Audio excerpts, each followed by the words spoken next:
Assalamualaikum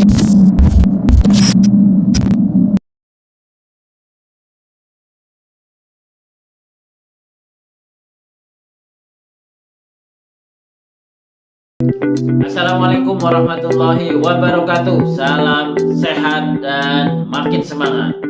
Teman-teman, apa kabar? Mudah-mudahan selalu sehat, makin bahagia, dan tetap semangat.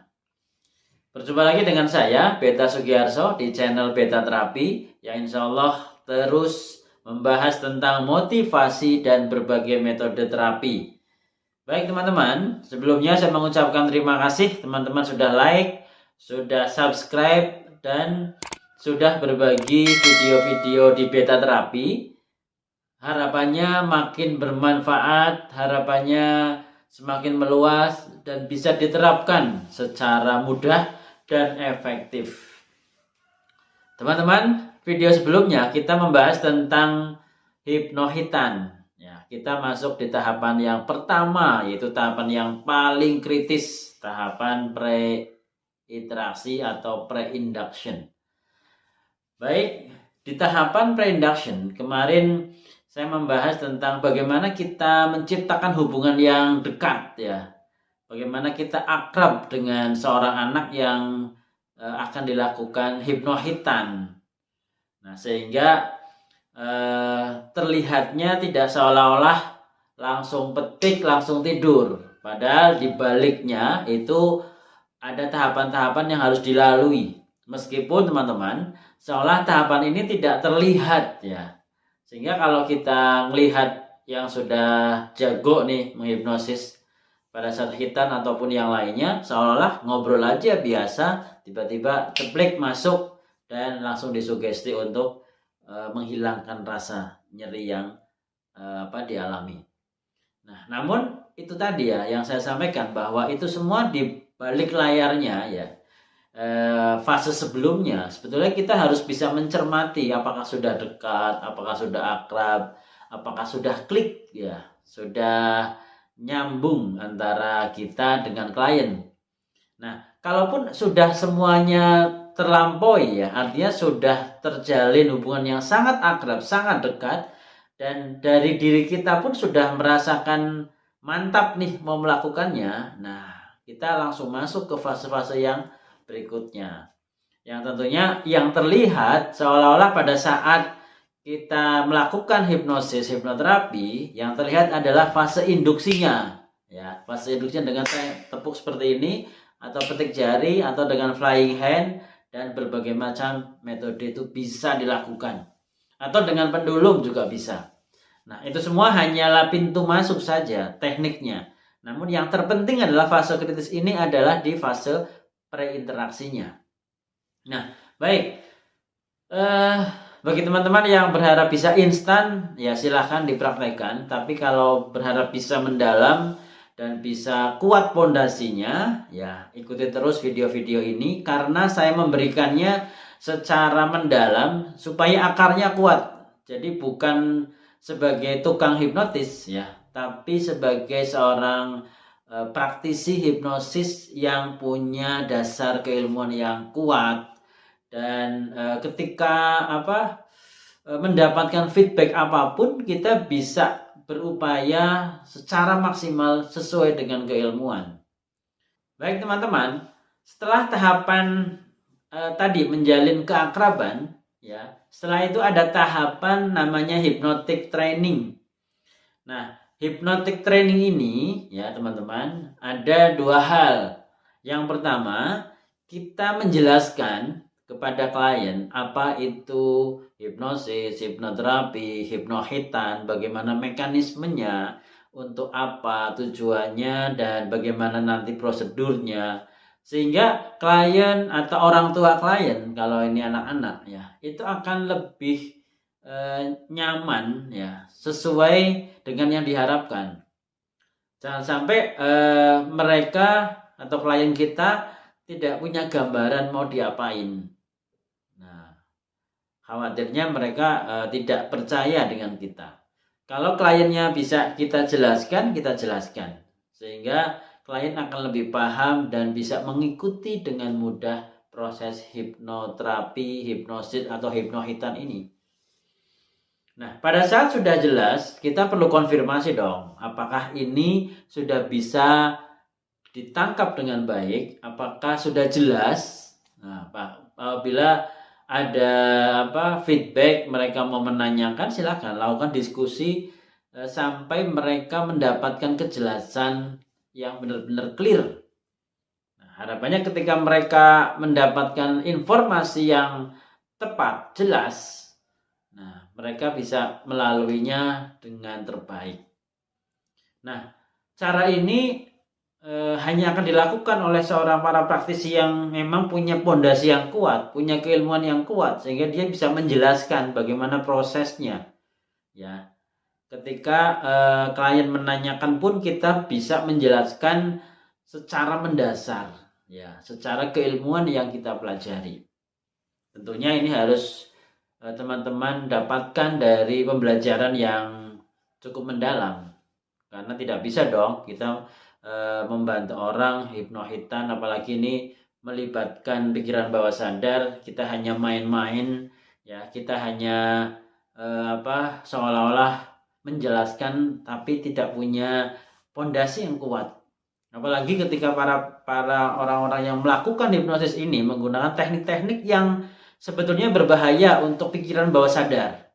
Misal klien menggunakan teknik pistol, tembak dor, tidur. Nah, apa ini tidak menyebabkan traumatik dalam pikiran bawah sadarnya?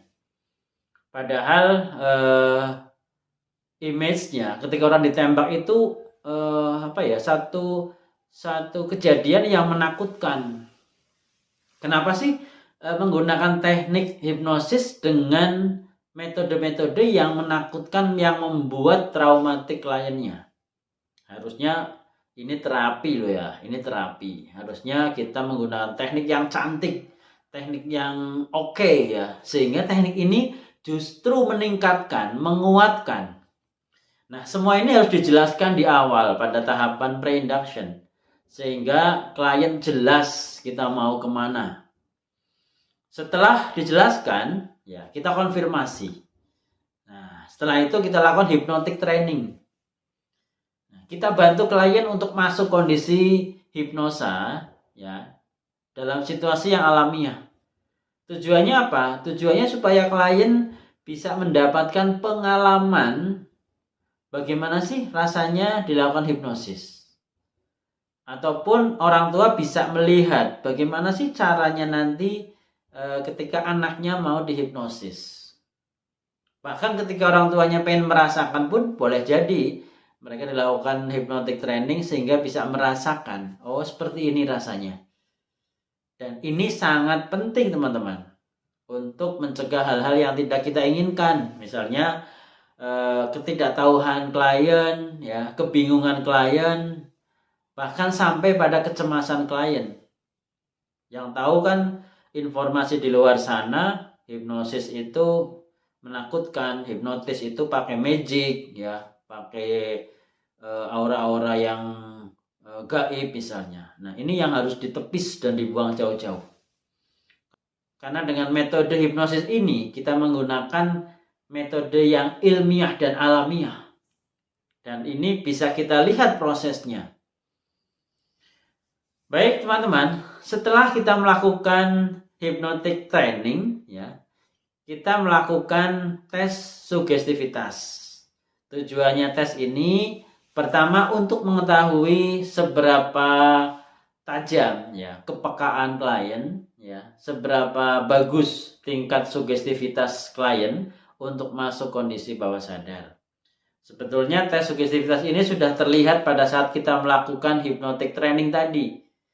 Namun pada saat kita melakukan hypnotic training dan belum yakin, kita bisa melakukan tahapan ini, tahapan ketiga, yaitu melakukan tes sugestivitas.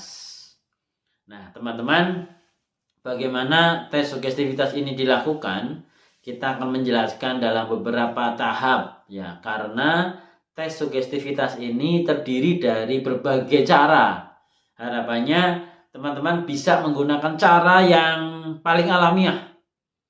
Karena semakin alamiah tes sugestivitas akan semakin bisa menunjukkan seberapa bagus tingkat sugestivitas klien. Sehingga pada saat nanti masuk tahap yang kedua, tahapan induction, klien sangat mudah masuk dan kita benar-benar tepat memberikan sugesti pada klien itu sesuai dengan tujuan yang diharapkan. Baik teman-teman, tahapan pre-induction ini sudah selesai saya jelaskan. Goal dari tahapan pre-induction ini adalah menyiapkan klien untuk masuk kondisi hipnosa, sehingga pada saat nanti klien dilakukan metode hipnohitan ini, klien benar-benar siap, benar-benar optimal, apa yang kita lakukan benar-benar masuk sesuai dengan harapan.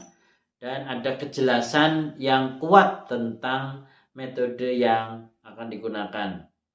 Yang pasti teman-teman semuanya, pre-induction ini sangatlah penting dan ini adalah tahapan yang sangat kritis, sehingga sebelum ya klien dilakukan induction, ya kita sudah mempersiapkan klien ini di tahapan pre-induction ini.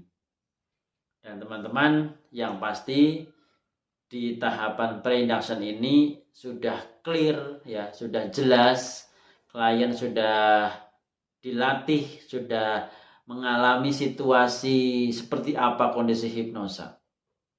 Ini akan menjadi pengalaman yang luar biasa bagi klien dan bagi kita sebagai seorang terapis, karena kita bisa menemukan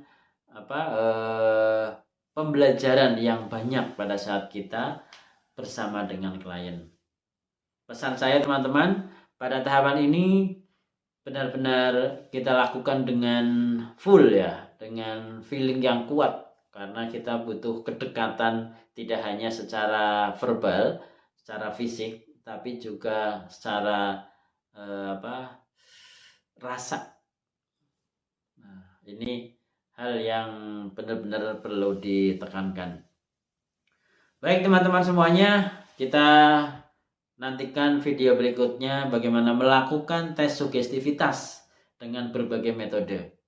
Dan berjumpa lagi dengan saya, Beta Sugiarso, di channel Beta Terapi. Harapannya semakin manfaat, kita terus belajar bersama, dan pembelajaran ini menuai berbagai manfaat untuk diri kita semuanya.